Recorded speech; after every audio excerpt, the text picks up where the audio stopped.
Good morning students. आज हम BSc final year का first paper structure of coordinates and functions के बारे में बात करेंगे, जिसमें आपके सेक्शन बी में कंपैरेटिव एनाटॉमी है। तो हम इंटेग्यूमेंट्री सिस्टम की बात कर रहे थे। तो आपके यहाँ पर एवीज़ में बर्ड्स आते हैं। बर्ड्स की स्किन के बारे में बात करेंगे। तो यहाँ पर रिप्रेजेंटेटिव एनिमल्स बर्ड्स में कोलंबा लीविया कबूतर को लिया गया है। कबूतर की जो स्ट्रक्चर होती है त्वचा की किस प्रकार से होती है, कौन सी संरचनाएं इसमें पाई जाती है, ये डायग्राम देखने पर पता चलता है कि 2 लेयर्स होती है, epidermis and dermis. Columba Livia की त्वचा में 2 स्तर एपिडर्मिस एंड डर्मिस पाए जाते हैं। एपिडर्मिस लेयर पर फीदर पैपिली फीदर फॉलिक्यूल्स पाई जाती है, जिससे कि फीदर का डेवलपमेंट होता है। फीदर फॉलिक्यूल्स में डिवीज़न होते हैं और फीदर बनता है। फीदर की जो टर्मिनल एंड्स होते हैं उसे बार्ब्स कहते हैं। एंड मिडल पार्ट कैलेमस कहलाता है। फीदर की स्ट्रक्चर अलग अलग बर्ड्स में अलग अलग टाइप की होती है। फर्स्ट लेयर एपिडर्मिस की स्ट्रेटम कोर्नियम कहलाती है। इसके जस्ट नीचे स्ट्रेटम जर्मिनेटिवम लेयर पाई जाती है। डर्मिस लेयर में vascular spongy layer, blood vessels, involuntary muscles, fat cell, dermal papilla of permanent feather, vascular spongy layer पाई जाती है। डर्मिस लेयर की जो बेसल लेयर होती है उसमें उसे कॉम्पैक्ट लेयर भी कहते हैं, क्योंकि जो कनेक्टिव टिश्यू होते हैं वह कॉम्पैक्ट जमा होते हैं या अरेंज्ड होते हैं। स्ट्रक्चर ऑफ कोलंबा तो किस तरह की होती है, पक्षी जैसे कोलंबा में स्किन पतली, सूखी, ढीली तथा ग्रंथि रहित होती है। जैसा कि हमने फ्रॉग में पढ़ा था, उसमें ग्लैंडुलर टाइप की स्किन पाई जाती है, जिससे कि जो उसकी त्वचा होती है वह नमी युक्त होती है और श्वसन में भी सहायता करती है। पुच्छ के आधार भाग में यूरोपाइजियल ग्रंथि पाई जाती है। इसके स्त्रवण पिच्छों पर तेलीय आवरण बनाते हैं और इसमें एपिडर्मिस मल्टी लेयर्ड होती है, थिन एंड सॉफ्ट होती है। बट जो लेग्स होते हैं, फुट रीजन होता है, पैरों पर यह मोटी होती है। यहाँ जो पैरों की त्वचा होती है उस पर स्केल्स पाए जाते हैं। एपिडर्मिस की लेयर केराटिन बनाने की प्रक्रिया का उपयोग शल्क और पिच बनाने में करती है। फीदर भी परिवर्तित शल्क ही माने जाते हैं। जो स्केल्स होते हैं उनका मॉडिफिकेशन ही फीदर होता है, जिनका उपयोग उड़ान भरने और देह पर तापरोधी जलरोधी संरक्षण आवरण बनाने में किया जाता है। इट मीन्स फीदर जो है एक प्रोटेक्टिव लेयर का भी कार्य करते हैं। त्वचा का वह भाग जिस पर पिच पाया जाता है उसे टेरिले तथा बिना पिच युक्त क्षेत्र एप्टेरिया कहलाता है। ये स्थान क्षेत्र कहलाते हैं और इनका विन्यास जातियों के अनुरूप भिन्न भिन्न प्रकार का होता है। और जो फीदर्स होते हैं कुछ समय अंतराल पर सामान्यतः गर्मी में नए बनते रहते हैं और पुराने गिरते रहते हैं। डर्मिस लेयर जो होती है पतली होती है। इसमें परस्पर जाल बनाते हुए कनेक्टिव टिश्यू पाए जाते हैं, जो कि जिसमें पिच्छों को गति प्रदान करने वाली muscles and muscle fibre, blood vessels and nerve cells युक्त होते हैं। डर्मिस में 2 लेयर पाई जाती है, ऊपरी स्पॉन्जी लेयर एंड निचली लेयर कॉम्पैक्ट लेयर होती है। कॉम्पैक्ट लेयर का जिसे नाम दिया गया है। कॉम्पैक्ट लेयर कनेक्टिव टिश्यूओं के कॉम्पैक्ट अरेंजमेंट से बनती है। डर्मिस में जैसा आपको बताया 2 परतें होती है और नीचे वाली कॉम्पैक्ट लेयर होती है। डर्मिस में फैट सेल्स पाई जाती है, लेकिन क्रोमेटोफोर्स नहीं पाए जाते हैं। क्रोमेटोफोर्स वह होते हैं जो कि स्किन को कलर प्रदान करते हैं। क्रोमेटोफोर्स केवल पिच्छों और शल्क में पाए जाते हैं। पिच्छों में यानी कि फीदर्स में रंगों की व्यवस्था चटकीली और जटिल होती है, जो कि इनके एक बिहेवियर का पार्ट है, और इनमें जैसे अट्रैक्शन के लिए भी ये कलर जो होते हैं वह चटकीले और जटिल होते हैं। इनका उपयोग जंतु को छिपाने, पहचान बनाने, लैंगिक आकर्षण उत्पन्न करने के लिए किया जाता है। रंग अंशतः वर्णकों से तथा अंशतः पिच्छों की सतह से परावर्तन और अपवर्तन द्वारा उत्पन्न होता है। कोलंबोलिविया में फीदर जो होता है, जैसा आपको पता है कि सिर्फ पक्षियों में ही पाए जाते हैं, ये रूपांतरित रेप्टिलियन स्केल्स होते हैं। ये एपिडर्मिस से बनाए जाते हैं। केराटिन स्तर इनमें अत्यधिक विशेषीकृत हो जाता है। पिच हल्के, मजबूत, लचीले, ताप और जलरोधी होते हैं। वर्णक व्यवस्था इनमें चटकीली होती है। पिच्छों में रंग परिवर्तन परावर्तन और अपवर्तन द्वारा होता है। गर्मियों में ये देह के तापमान को घटाने हेतु फड़फड़ाकर वातावरण में नई वायु का संचार करते हैं, और सर्दियों में ताप बढ़ाने हेतु देह के ऊपर पिच्छों द्वारा वायु का कंबल बना लिया जाता है, जिससे कि यह टेम्परेचर को रेगुलेट करते हैं। ये फीदर के बीच बीच में वायु के भर जाने के कारण फूल जाने से निर्मित होता है। फीदर उड़ान के दौरान न केवल देह को साधे रहता है, बल्कि ऊंचाई पर उड़ने, नीचे उतरने, दाएं बाएं देह को मोड़ने का कार्य भी करते हैं। फुट द्वारा मग्न का अधिकाधिक कार्य उड़ान भरकर पूरा किया जाता है। बर्ड्स में जो फीदर्स होते हैं निम्न प्रकार के होते हैं। स्ट्रक्चर ऑफ फीदर, संरचना और स्थिति के आधार पर फीदर अनेक प्रकार के होते हैं।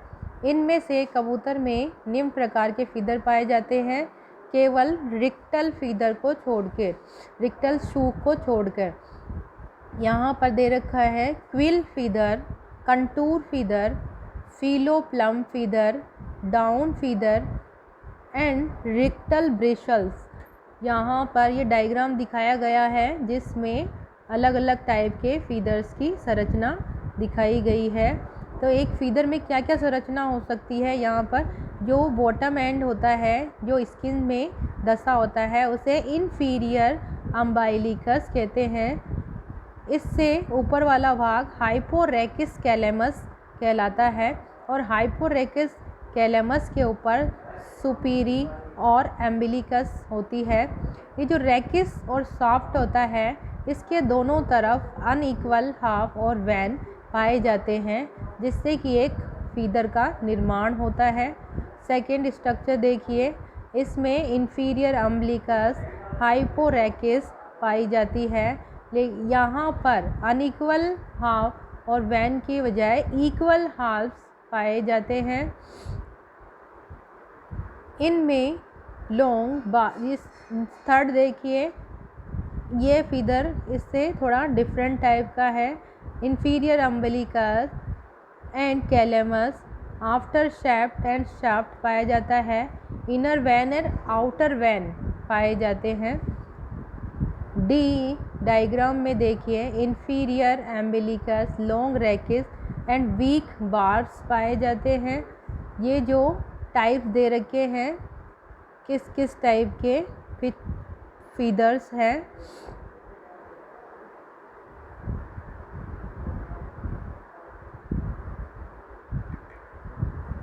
बर्ड्स में जो फीदर पाया जाता है, उसकी संरचना निम्न प्रकार से है। First type of feather quill feather, यह है टिपिकल टाइप का फीदर होता है। इसमें शाफ्ट दृढ़ और लंबा होता है। इनमें इंटरलॉकिंग व्यवस्था हेतु बारबल्स पिच्छिकाएँ उपस्थित होती है, और ये 4 प्रकार के होते हैं। रेमिज, रेट्रिकस, कवर्ट एंड कंटूर फीदर। तो यहाँ पर कबूतर में पाए जाने वाले फीदर का अरेंजमेंट किस तरह से है, कौन सी बोन से ये जुड़े होते हैं और स्केल से किस तरह से यह रूपांतरित होते हैं बताया गया है। First type of feather quill feather, जैसा आपको बताया टिपिकल फीदर है। इसके ही पार्ट्स हैं, प्रकार हैं। रेमिज, पक्ष पिच जिसे कहते हैं, इन पंखों पर उपस्थित उड़ान पिच रेमिज कहलाते हैं। इनमें रेमिज का आंतरिक या पश्च अर्धांश बाह्य या अग्र अर्धांश से कुछ चौड़ा होता है। कबूतर में कुल 23 पक्ष पिच होते हैं। इनमें से 11 मेटाकार्पल क्षेत्र व उंगलियों पर लगे होते हैं। द्वितीयक या क्यूबिटल कहलाते हैं। प्रथम उंगलिक पोलेक्स और थंब पर परों का एक विशिष्ट गुच्छ संलग्न रहता है जिसे एलास्पूरिया और बास्टर्ड विंग कहते हैं। उड़ान से उतरने के दौरान ब्रेक लगाने हेतु पार्श्व दिशा पर मोड़कर ये राडार की भांति कार्य करते हैं।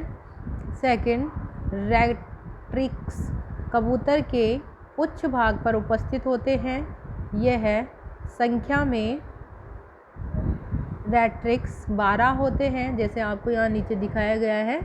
12 रेट्रिक्स टेल क्विल होते हैं जो अर्धवर्त में तथा पंखों के रूप में लगे रहते हैं। इनमें पिच फलक के दोनों भाग बराबर होते हैं। ये ब्रेक लगाने और उड़ान के दौरान स्टीयरिंग की भांति दिशा बदलने में सहायता करते हैं। Third is covert. ये क्विल पिच्छों से छोटे आमाप के होते हैं। पुच्छ के आधार भाग में पंखों के नीचे और ऊपर के भाग पर लगे हुए होते हैं। इनमें इनकी जो रचना होती है समान होती है। इनके मध्य शेष स्थान और जड़ भाग में उपस्थित रहकर सतत आवरणी आच्छाद बनाते हैं। इस प्रकार के ये वायु की उत्प्लावकता के विरुद्ध एक सतत क्षेत्र बनाते हैं। Fourth is contour feather. इसे पैनी भी कहते हैं और जो संपूर्ण सतह होती है देह की वहाँ पर उपस्थित होते हैं। टिपिकल टाइप के फीदर होते हैं, छोटे ऊन के समान कोमल होते हैं। इनमें बारबल्स पिच्चिकाएँ अल्प विकसित होती है। देह की सतह को चिकनी और समतल बनाते हैं ताकि वायु में उड़ान के समय प्रतिरोध न्यूनतम होता है। ये देह को नीलाकार बनाते हैं। इनके मध्य वायु फंसकर ऊष्मारोधी स्तर बनाती है।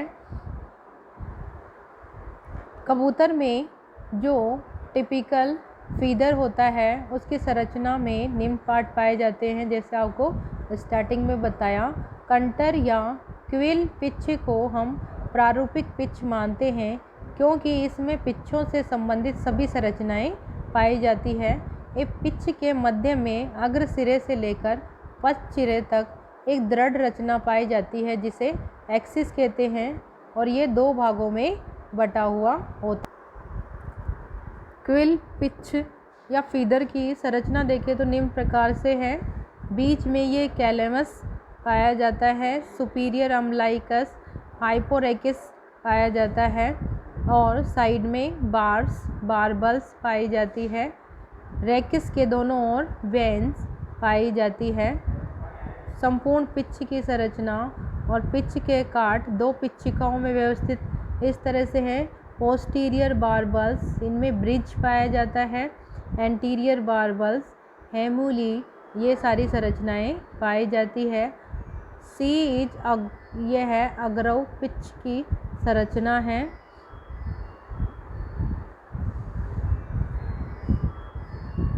कबूतर में जो फीदर पाया जाता है इसमें मिडिल पार्ट में रेकिस पाया जाता है।